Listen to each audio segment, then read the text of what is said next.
You must have watched many insightful videos about China's rapid development, read many detailed reports, gone through numerous analytical commentaries, read several comprehensive books, and also read various academic articles. And the central gist that eventually emerges from all of this research is just one single thing. Having consumed various media on China's development, the consensus is that this nation is unique. They possess a solid political system, minimal corruption, and abundant resources. They have plenty of resources, their leadership is good, and so on and so forth. There are many such factors that we already know. If these factors are present, then no nation can be stopped from progressing. So all these factors have come together in the Chinese nation, and that's why the Chinese people have progressed. This point stands on its own, but for a nation to almost become a superpower in such a short time, there must be something essential hidden from plain sight that was missed in the analysis of their development. My research revealed that among all factors contributing to their progress, the one that has had a true multiplying effect is their writing system. This system, which we refer to as alphabets like our A, B, and C, has been the most significant driver of their rapid growth. The complex writing system of the Chinese language, first of all, does not utilize a phonetic alphabet like ours. We often tend to mistakenly think that a functional language simply cannot exist without alphabets or letters. But the Chinese language does not have any alphabets at all. Instead, you have to memorize the visual structure of entire words, meaning that instead of just memorizing a few letters, you must memorize thousands of unique characters and words individually. This requires a completely different approach to literacy and learning. So, their system, if you look at it, it seems extremely primitive and prehistoric, as if when humans first started learning to read and write, this is how it might have begun. For example, if you want to write a bird is sitting on a tree, you would draw a tree and then they didn't have alphabets. Instead, the whole thing was represented as a single character for a word. So they started this system about 4,000 years ago, which was considered extremely primitive, and even now it should be regarded as primitive. But then gradually they made some innovations, though the characters themselves remained the same. The basic concept remained the same, but now, to learn the Chinese language, it takes several years just to learn how to read and write. For example, here, a child in first grade, about 5 or 6 years old, learns to read and write.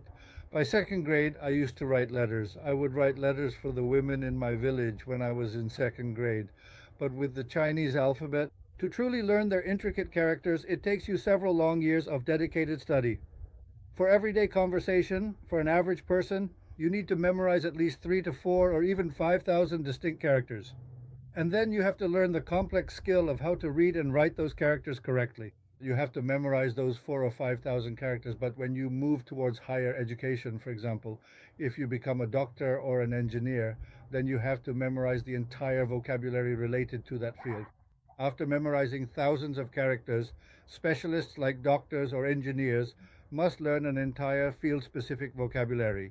This involves mastering 60 to 80,000 terms, roughly equivalent to an entire English or Urdu dictionary. But the truth is that no one actually knows that many words in their daily life. Major languages have about 80,000 words, but no one knows that many. If you count your own vocabulary, you'll find it's only a few thousand. Even for experts, it rarely exceeds 5,000 words, despite dictionaries containing many more. People often find this surprising, but you should try it yourself. Try counting and writing down every word you know, listing them one by one to see how many you actually remember by heart. When every Chinese population learned to read and write, literacy spread. Before, only a tiny fraction knew the language, but from the 19th into the 20th century, when everyone began reading and writing, memorizing so many words, two specific things among the Chinese people became fundamentally different from, or perhaps even much greater than, the rest of the world. The first is the power of recognition, and the second is the depth of memory. This is because in order to remember so many thousands of individual words, since there are no phonetic alphabets to guide you, you must manually memorize every single word or character.